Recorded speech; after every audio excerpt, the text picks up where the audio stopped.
C'est un petit conseil que vous donne Europe 1 ce matin, ne jetez plus vos meubles. C'est pourtant souvent le cas, l'ancien mobilier usé est souvent jeté, en particulier dans les entreprises au moment de déménagement ou d'un coup de neuf.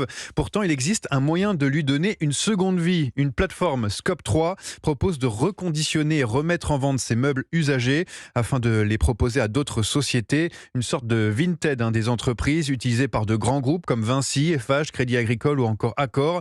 C'est 2 fois moins cher et plus écologique. Reportage à Paris dans une agence de formation du BTP.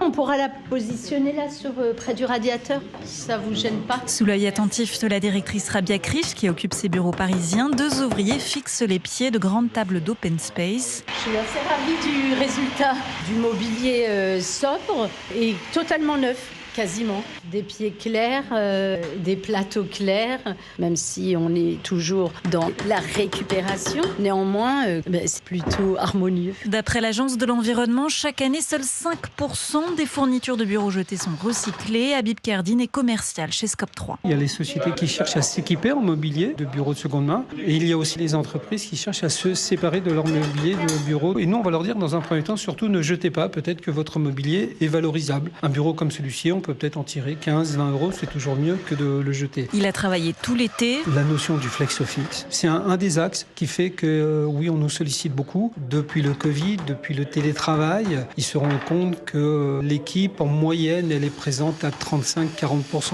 Ils vont aller s'installer dans un espace de coworking, beaucoup plus petit. Et dans ce cas-là, il va falloir qu'ils se séparent de leur mobilier de bureau, par exemple. La plateforme réalise 1/3 de son chiffre d'affaires l'été pendant les préparatifs de rentrée. Un reportage de Louise Salé pour Europe 1.